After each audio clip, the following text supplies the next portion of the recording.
अल्हम्दुलिल्लाहि रब्बिल आलमीन वल आक़िबतु लिल मुत्तक़ीन वस्सलातु वस्सलामु अला सय्यिदिल अंबिया'i वल मुरसलीन अम्मा बाद फ़अऊज़ु बिल्लाहि मिनश शैतानिर रजीम बिस्मिल्लाहिर रहमानिर रहीम रदियल्लाहु अन्हुम व रदू अन्हु सदक़ल्लाहुल अज़ीम व बल्लगना रसूलुहुन नबियुल करीमुल अमीन व नहनु अला ज़ालिका लमिनश शाहिदीन वश्शाकिरीन वल्हम्दुलिल्लाहि रब्बिल आलमीन। पढ़िए अस्सलातु वस्सलामु अलैका या सय्यदी या रसूलल्लाह। पढ़िए अस्सलातु वस्सलामु अलैका या सय्यदी या रसूलल्लाह व अला आलिका व अस्हाबिका या सय्यदी या हबीबल्लाह। अस्सलातु वस्सलामु अलैका या सय्यदी या खातमन नबिय्यीन व अला आलिका व अस्हाबिका या सय्यदी या खातमल मासूमीन। अल्लाह तबारक व तआला की हम्द व सना और हुजूर नबी मुकर्रम शफीए मुअज़्ज़म अहमद मुज्तबा जनाब मोहम्मद मुस्तफ़ा सल्लल्लाहु ताला अलैहि वसल्लम के हुज़ूर नाज़ में दुरूद व सलाम का नजराना अर्ज करने के बाद निहायत ही वाजिबुल एहतराम मुअज़्ज़ज़ मुहतशम सामिन गिरामी रब्बे ज़ुल जलाल का बेहद फजल और उसका एहसान है कि उसने हमें अपने ज़िक्र पाक की इस महफिल में शिरकत की सादत अता फरमाई है। रब्बे ज़ुल जलाल सबकी इस हाज़िरी को अपनी बारगाह में शर्फ़ कबूलियत नसीब फरमाए और कल क़यामत में इन लम्हात को हम सब के लिए निजात का सबब बना दे। सरकार दो आलम सल्लल्लाहु अलैहि वसल्लम की ज़ात कायनात की उस हस्ती का नाम है कि जिसके बारे में महबूब करीम सल्लल्लाहु अलैहि वसल्लम खुद फरमाते हैं, अल्लाह ने पूरी कायनात में से मुझे मुंतखब फरमाया। पढ़िए सुभान अल्लाह को बिल्कुल मत। अल्लाह ने पूरी कायनात में से मुझे मुंतखब फरमाया। अब एक है मेरा और आपका इंतखाब, जो कभी दुरुस्त भी हो सकता है और कभी गलत भी हो सकता है। एक है कि किसी पढ़े लिखे बंदे का इंतखाब, किसी जीरक समझदार बंदे का इंतखाब, तो गलती उसमें भी मुमकिन है। और एक है परवरदिगारे आलम का इंतखाब, कायनात बनाने वाले रब का इंतखाब, सरकारे दो आलम सल्लल्लाहु अलैहि वसल्लम की जात। और फिर महबूब फरमाने लगे, जब मेरे रब ने मुझे मुंतखब फरमाया तो फिर मेरे लिए मेरे सहाबा को भी मुंतखब फरमा दिया, सहाबा को भी मेरे लिए मुंतखब फरमाया। आसान लफ्जों में इस पूरी बात का खुलासा ये है कि आज हम अपने जमाने में देखें तो कोई शख्स जितना बड़े रुतबे पे भी पहुंच जाए, लेकिन जो मरातिब अल्लाह ने हुजूर के सहाबा को अता फरमाए थे, कोई दूसरा उस तक बोलो दूसरा नहीं पहुंच सकता। हमारे उर्फ में उलमा के साथ अल्लामा, मौलाना, मुफ्ती, ये सारे इल्काबात आपने सुने हैं, लेकिन जो लक़ब रब ने अपने महबूब के सहाबा को दिया, वो लक़ब पता है क्या था? वो लक़ब है रदियल्लाहु अन्हु व रदू अन्हु। पढ़िए ना सुभान अल्लाह। ये इतना बड़ा लक़ब है, ये इतनी बड़ी बात है कि रब फरमाता है इनकी शान ये है कि इनका रब इनसे राजी है, इनका रब इनसे बोलो रब इनसे और वो अपने रब से राजी। पढ़िए ना सुभान अल्लाह। हमें सरकार दो आलम सल्लल्लाहु अलैहि वसल्लम की हर निस्बत से मोहब्बत है, हुजूर की हर शय से मोहब्बत है और हुजूर से जुड़े हर शख्स से मोहब्बत है। अगर हम सरकार दो आलम सल्लल्लाहु अलैहि वसल्लम की आल से मोहब्बत करते हैं तो उसकी वजह सरकार दो आलम सल्लल्लाहु अलैहि वसल्लम की जात है।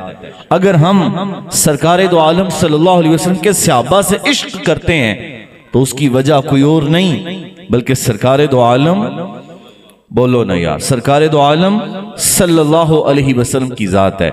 जब तक इस अकीदे पे हम कायम रहेंगे तो हम बहक नहीं सकेंगे। और आज तो बिलखुसूस हज़रत मौला कायनात अलीउल मुर्तज़ा रज़ियल्लाहु तआला अन्हु का जिक्र खैर हर जानिब हम देख रहे हैं। अगरचे तारीख़ विलादत में इख्तिलाफात मौजूद हैं, लेकिन हम क्योंकि अली वाले हैं, और अली वाले इसलिए हैं कि हम मोहम्मद सल्लल्लाहु अलैहि वसल्लम वाले हैं, तो हमें तो हर शय से, हर निस्बत से मोहब्बत है। और फिर मौला कायनात की तो शान ही बड़ी ऊंची, निराली, बुलंद, आला, अरफा। हम सोच नहीं सकते कि रब ने उनको मकाम मर्तबा कितना बुलंद अता फरमाया।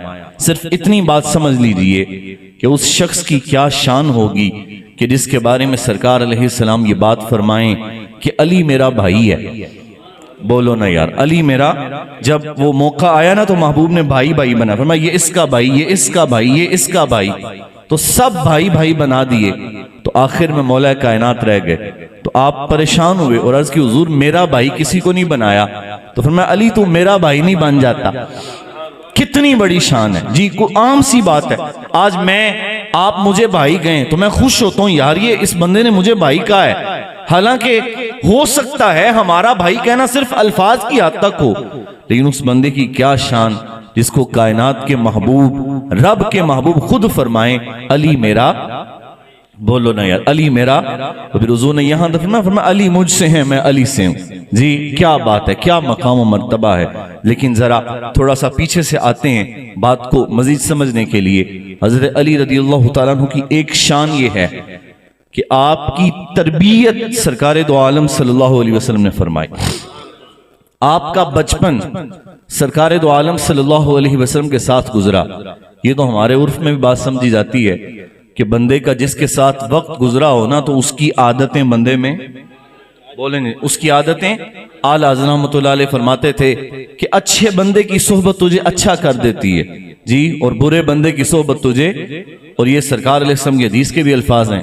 तो जिस बंदे को बचपन के लिहाज से ही महबूब करीम सल्लल्लाहु अलैहि वसल्लम की सोहबत मुयस्सर आ गई हो, उस बंदे का मकाम कितना बुलंद होगा, उसकी तरबियत कैसी होगी, अल्लाह करीम ने उसको शानें कितनी अता फरमाई होंगी। हज़रत अलीउल मुर्तज़ा रज़ियल्लाहु तआला अन्हु जब आप इस्लाम लाए, क्या लाए, अब बड़ा यहाँ आला हज़रत रहमतुल्लाह ने ना बड़ा यहाँ लतीफ आपने बाकायदा बात लिखी। आप फरमाते हैं आप इस्लाम लाने से पहले भी मुसलमान ही थे।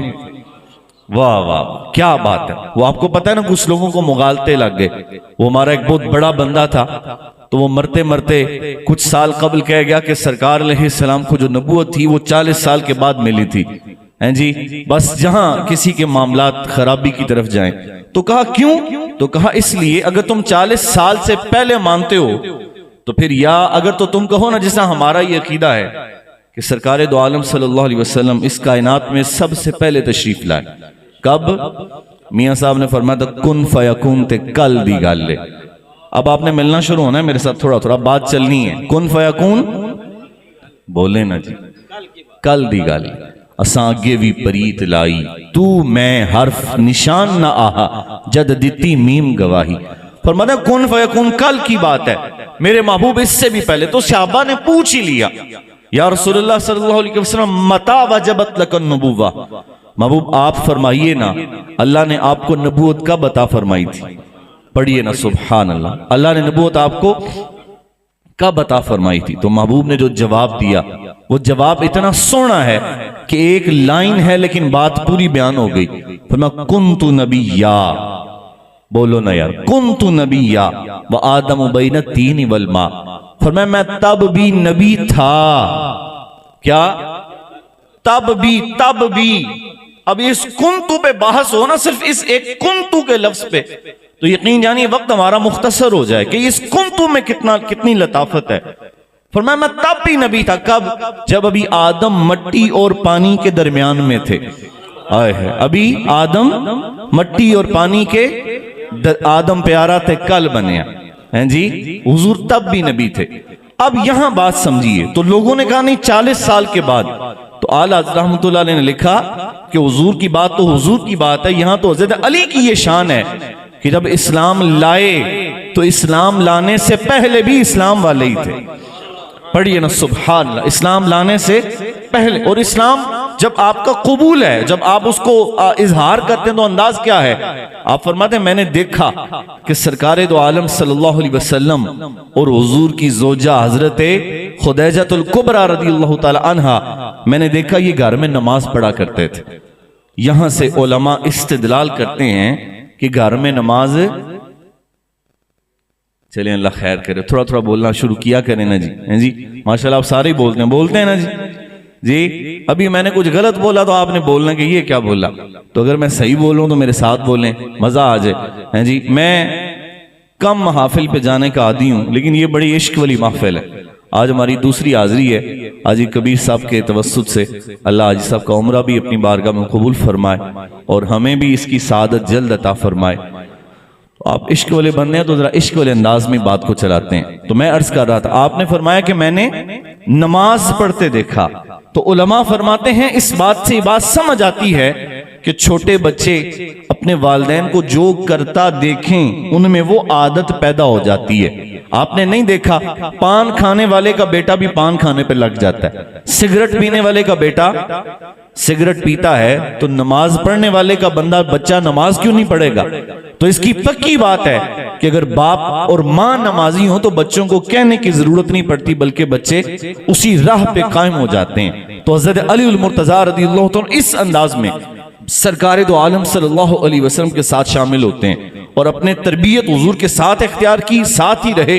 और फिर क्या क्या वाक़यात और क्या क्या मनाजिर चश्मे फलक ने नहीं देखे। एक मौका ऐसा आया कि हजरत अली उल मुर्तज़ा रज़ियल्लाहु तआला अन्हु, जब हजरत सईदा पाक से आपकी शादी का वक्त आया, आज लोग हैं ना जी, वो तरह तरह की बातें, इन सहाबा के आपस में रिश्तों के हवाले से तरह तरह की बातें लोगों ने फैला दी, और हम सीधे साधे भोले भाले लोग जिसकी तकरीर सुनी उसी के पीछे लग गए। कोई क्लिप सुना तो उसी को यकीन मान लिया, ये नहीं देखा कि ये कहने वाला किस अंदाज में बात कर रहा है। आइए एक झलक सिर्फ इस अंदाज में और फिर बात को आगे बढ़ाएंगे।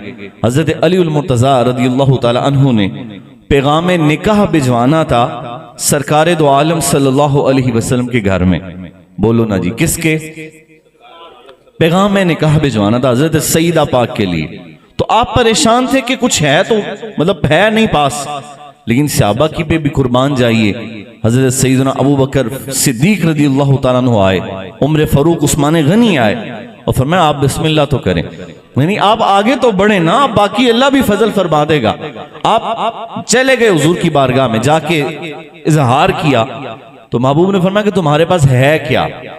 जी, जरा निकाह करना तो कोई पैसा तेला भी तो पास होना चाहिए ना, है क्या? तो अर्ज की हुजूर एक ज़रा है और ये घोड़े की जीन है जो मेरे पास है। तो सरकार अलैहिस्सलाम फरमाएंगे जाओ इस जीन को फरोख्त करके आ जाओ और फिर उसके बाद निकाह का कोई सिलसिला देखेंगे। आए है मंजर देखिएगा। आप बाहर तशरीफ ले गए तो रास्ते में हजरत उस्मान गनी रज़ियल्लाहु तआला अन्हु से मुलाकात हो गई। पढ़िए ना सुभान अल्लाह, किससे मुलाकात हुई? तो हजरत उस्मान गनी पूछने लगे किधर जा रहे हैं? तो फरमाया कि मैं ये फरोख्त करने जा रहा हूं। तो कहा इसको क्यों फरोख्त कर रहे हैं? तो कहने लगे कि महबूब ने फरमाया है निकाह का पैगाम लेके गया था तो खुशखबरी मिल गई है, तो महबूब ने फरमाया कि ये बेच आओ। तो उस्मान गनी फरमाने लगे कि ये आप मुझे ही नहीं बेच देते। वाह वाह, पढ़ो ना यार सुभान, मुझे नहीं बेच देते। तो फरमाया आप खरीद लें। तो कहा कितने में? तो गालबन आपने फरमाया कि 30 दिरहम में बेचता हूं। आपने फरमाया ठीक है कबूल है। आपने 30 दिरहम दिए और ज़रा कबूल कर ली। आए हाय, अब अगला मंजर इन कानों से सुनना है। जब 30 दिरहम दे दिए, ज़रा कबूल कर ली, तो फिर आवाज दे के अर्ज की कि आपकी शादी है तो शादी पे तो तोहफा भी दिया जाता है, तो ये ज़रा आप उस्मान से कबूल नहीं कर लेते तोहफे के तौर पे? कुर्बान ना चले जाएं हम ऐसे लोगों पे, हमारी नस्लें ना कुर्बान हो जाएं। इतनी मोहब्बत, इतना बड़ा अंदाज, कहा कि पैसे भी दे दिए, तोहफा भी दे दिया और साथ दुआएं भी दे दी और साथ दोस्ती का हक भी अदा कर दिया।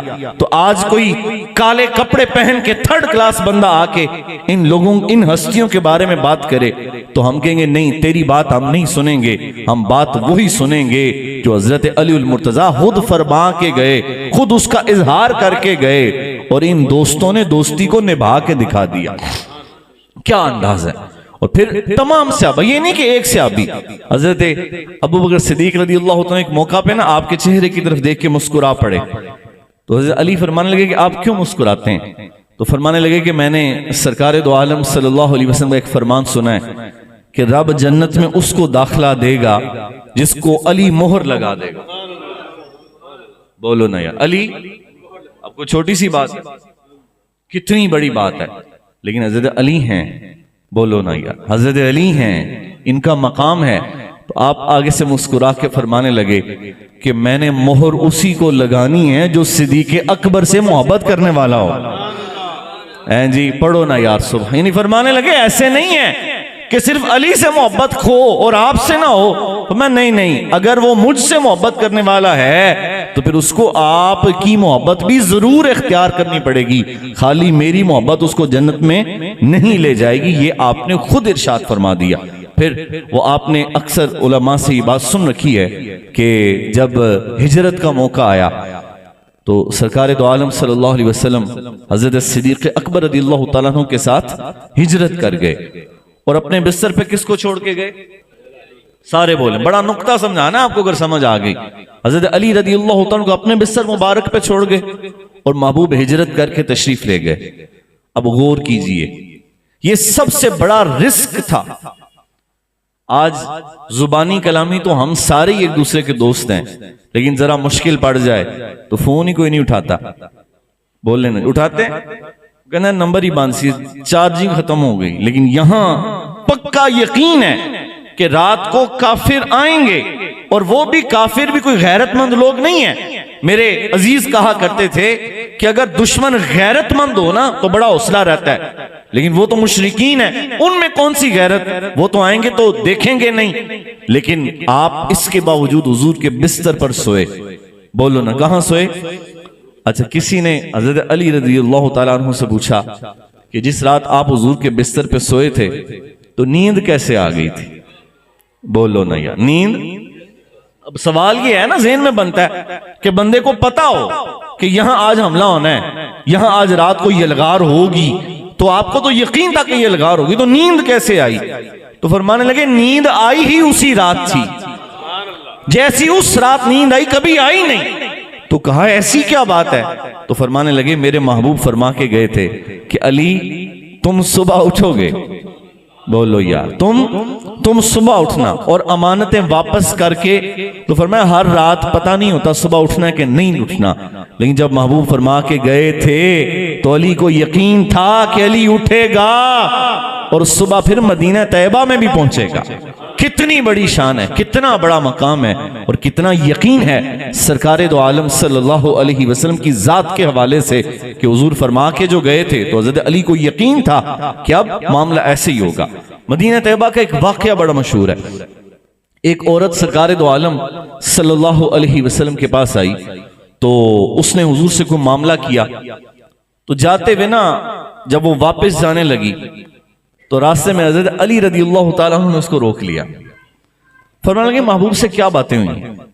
तो उसने कहा कोई मामला था, तो उस मामला बयान किया। तो उसने हुजूर ने फरमाया कि जब आइंदा आओगी तो मैं वो तुम्हारे साथ जो भी तुम्हारी जरूरत है वो हो जाएगी। तो अली फरमाने लगे कि वापस जा और जाके हुजूर से पूछ कि अगर मैं आइंदा आऊं और आपको ना पाऊं तो फिर मैं किसके पास जाऊं? गौर करना आपने इसी रिवायत पे, मैं आइंदा आऊं और आपको तो मैं किससे मिलूं? तो वो औरत वापस गई और अर्ज की या रसूलल्लाह मैं भूल गई थी पूछना कि अगर आपके बाद मैं आई दोबारा जब आई और आप ना मौजूद हुए तो मैं अपना मामला किसके सामने रखूंगी? तो फरमाया फिर अबू बकर से आके मिल लेना। पढ़ो नहीं सुभान, यानी ये तरतीब खिलाफत मेरे महबूब खुद अता फरमा के किससे मिल लेना? बोलो ना किससे? ये वो नाम है जिसका नाम लेने पे भी रब सवाब अता फरमा देता। किससे? अबू बकर से मिल लेना। अब आप वापस गई तो दोबारा हज़रत अली खड़े थे, तो मैं जा पूछ के अगर अबू बकर भी ना मिले तो फिर किससे मिल लूं? जी अबू बकर भी ना मिले तो फिर किससे मिल लूं? तो फिर मैं अच्छा फिर उमर से मिल लेना। वो फिर गई, कहा अच्छा अब पूछ अगर उमर भी ना मिले तो फिर किससे मिल लूं? अब अगला नुक्ता बड़ा कमाल है, अगर आप पहुंच गए तो फिर बात मुकम्मल। कहा अगर उमर भी ना मिले तो फिर मैं फिर उस्मान से मिल लेना। अब अगली बात अगर आप समझ गए तो हक अदा हो जाएगा और बात खत्म करेंगे। पहले किससे मिल लेना?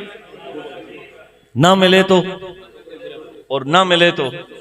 अब वो वापस आई और कहा जाके पूछ, अगर उस्मान भी ना मिले, आए हाय कुर्बान जाए ना, पढ़िए ना सुभान। अगर उस्मान भी ना मिले तो फरमाया वो जो तुझे बार बार भेज रहा है ना, उससे कहना फिर तेरे से मिल लूं। पढ़िए ना सुभान सुभान अल्लाह। सुबह क्या शान, क्या मकाम मर्द और क्या निगाह है मेरे आका करीम सल्लल्लाहु अलैहि वसल्लम की जात की। और हुजूर कहां तक देख रहे थे, और हुजूर किन किन मामलात के लिहाज से आप रज़ी अल्लाह तआला अन्हु को ये शान अता फरमा रहे थे और ये तरतीब उम्मत को बता रहे थे कि जब मेरे बाद ये मामलात होंगे तो फिर तरतीब का अंदाज क्या होगा। हज़रत अली रज़ी अल्लाह तआला अन्हु के सामने एक शख्स है, आखिरी बात को हम समेट देंगे। इमाम अबू यूसुफ रज़ी अल्लाह तआला अन्हु, ये हजरत इमाम आजम अबू हनीफा रहमतुल्लाह अलैह के शागिर्द हैं और इमाम बुखारी से तकरीबन 80 साल पहले गुजर के गए। कितना अरसा, यानी सही बुखारी शरीफ लिखने वाले इमाम बुखारी से भी 70-80 साल पहले के बुजुर्ग, और हजरत इमाम आजम अबू हनीफा रहमतुल्लाह अलैह के शागिर्द हैं। वो एक हदीस पाक लेके आए हैं।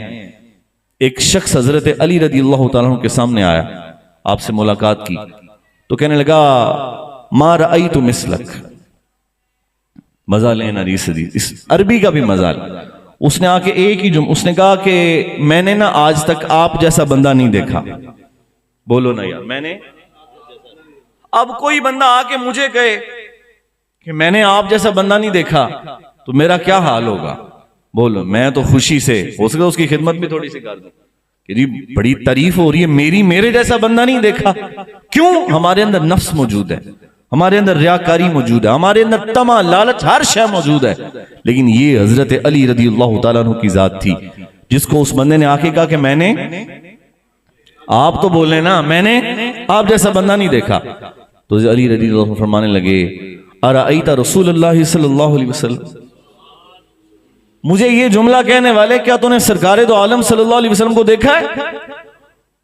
अब देखें कितना हसास था ये मकाम कि जिस पे हज़रत अली रज़ियल्लाहु अन्हु बोले। फरमाया क्या तूने हुजूर की जात को देखा है? तो उसने कहा नहीं, मैंने सरकार की जात को नहीं देखा। तो आप फरमाने के फिर तेरी बचत हो गई है। अगर तूने हुजूर को देखा होता और फिर कहता कि मैंने आप जैसा नहीं देखा तो मैं तेरी गर्दन उतार देता। तुझे पता नहीं रब ने उनको क्या मकाम अता फरमाया, क्या मर्तबा अता फरमाया। फिर आपने पूछा क्या तूने अबू बकर और उमर को नहीं देखा? बोलो ना यार, किसको? अब ये है मोहब्बत का अंदाज। ये बाद में लोग आए कि जिन्होंने ये अल्फाज और ये सारी बातें लोगों के सामने रखी और हजरत अली रज़ियल्लाहु तआला अन्हु के नाम पे जिस कदर 2 नंबरी इन लोगों ने की, कायनात में उसकी मिसाल नहीं मिलती। आज हमारी अपनी महफिल में, सुन्नी महफिल में ये नारा नहीं लगता दमादम मस्त कलंदर अली दा पहला नंबर। बोले ना जी, हमारी अपनी महफिल में हमारे लोगों की दुकानों पे कवालियां लगी हैं और कवाल जो कुछ अशार पढ़ रहा है ये कितनी बारीक और स्लो पॉइजनिंग की गई अहले सुन्नत में कि लोगों के अकायद को किस तरह बिगाड़ के रखा गया। हजरत अली फरमाने लगे जो मुझे ये कह रहा है कि मैंने आप जैसा बंदा नहीं देखा, बता क्या तूने अबू बकर और उमर को नहीं देखा? तो उसने कहा हुजूर मैंने उनको भी नहीं देखा। बोलो ना मैंने। तो फरमाने लगे अगर तूने उनको देखा होता ना और फिर कहता कि मैंने आप जैसा नहीं देखा तो मैं मार मार के तुझे बेहोश कर देता कि रब ने जो मर्तबा उनको अता फरमाया है वो अली को नहीं अता फरमाया। और फिर हजरत अली खुद इस हदीस पाक की रिवायत करते हैं। आप फरमाते हैं सरकार दो आलम सल्लल्लाहु अलैहि वसल्लम फरमाने लगे कि अली तुम एक लिहाज से हजरत ईसा अलैहिस्सलाम की मिसल हो। बड़े गौर से ये हदीस पाक, किसकी मिसल हो? हजरत ईसा अलैहिस्सलाम। मिसल क्या? फरमाया ईसा अलैहिस्सलाम के बारे में 2 धड़े ऐसे थे जो मारे गए, एक यहूदी और एक नसारा। यहूदियों ने ईसा अलैहिस्सलाम के असल मकाम को भी नहीं माना, यहां तक कि हजरत मरियम सलामुल्लाह अलैहा पे तोहमत लगा दी, उनको बकायदा गलत बातें कह दी। तो जो मकाम रब ने दिया था उसको भी। और दूसरा नसारा ने हजरत ईसा अलैहिस्सलाम के उस मकाम को माना जो उनका मकाम नहीं था।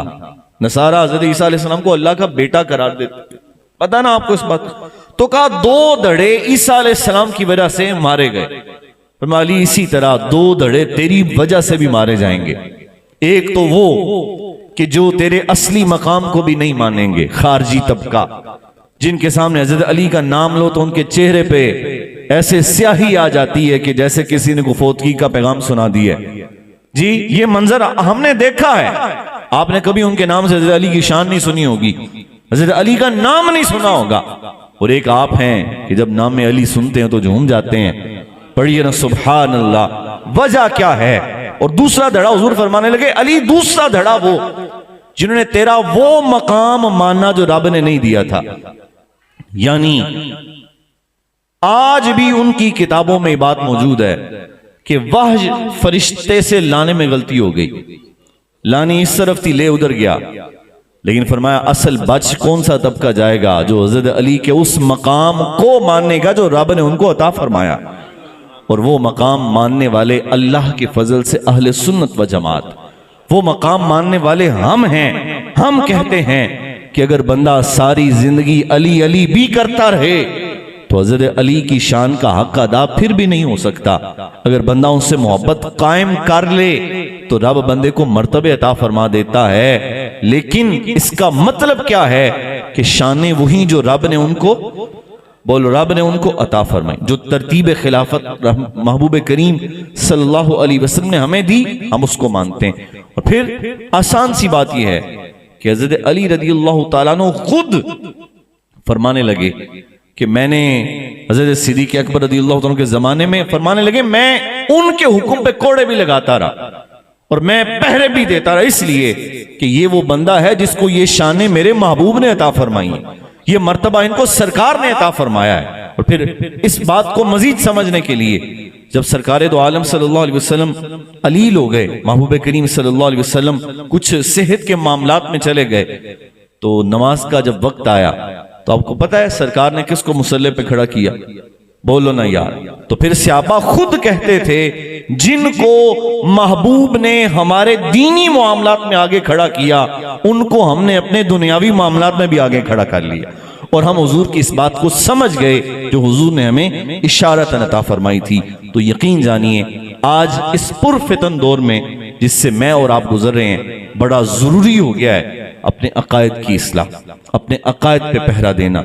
आज दाता गंज बख्श अली हजवेरी रहमतुल्लाह अलैह का नाम लेकर, हुजूर गौसे आजम रदियल्लाहु ताला अन्हु का नाम लेकर, लेकिन धंधा कोई और चल गया, सवारियां किसी और तरफ जाने। मेरे उस्ताद गिरामी फरमाते हैं कि लोगों ने सवारियां बिठाई दाता साहब का नाम लेकर और सवारियां उतारी जाके गामे शाह जी। ये आज मंजर हमारे यहाँ आम हो गया, तो इससे अपने आप को बचाना है। और आखिर में मैं आप सबको 19 फरवरी बरोज इतवार की दावत देने के लिए भी यहाँ हाजिर हुआ हूँ। हमारे मैं जिस तरह बार बार अर्ज कर रहा हूँ, इस वक्त सबसे ज्यादा जरूरत है अकायद बचाने की। क्या बचाने की? अगर अकीदा बच गया तो सब कुछ बच गया, और अगर अकीदा ना बचा तो फिर कोई नमाज, कोई रोजा, कोई अमल बंदे के काम नहीं आएगा। अगर अकीदा बच गया तो समझो सब कुछ बच गया। तो अपने अकायद की हिफाजत के लिए 19 फरवरी चंद दिन बाकी रह गए हैं, हर सूरत सर के बल भी पहुंचना पड़े तो 19 फरवरी बरोज इतवार मीनार पाकिस्तान की सरजमीन पर सुबह 9 बजे एक अजीम उशान सुन्नी कॉन्फ्रेंस का इनेकाद किया जा रहा है। आप सबको मैं अपनी तमाम तर मोहब्बतों के साथ दावत पेश करता हूं। आप सब ने उसमें शरीक होना है और अपने अकायद की हिफाजत के लिए, वो मेरे उस्ताद गिरामी फरमाते हैं हमने 19 फरवरी को इसलिए भी वहां जाना है ताकि मीनार पाकिस्तान अपने वारिसों को देख ले, हैं जी, असल वारिस मीनार पाकिस्तान के कौन है वो उनको भी देख ले। तो बारे दीगर मैं मुबारकबाद पेश करता हूँ साहिब महफिल को जिन्होंने ये सारा एहतमाम किया। अल्लाह करीम हमें अमल की तौफीक अता फरमाए। वमा अलैना इल्लल बलागुल मुबीन।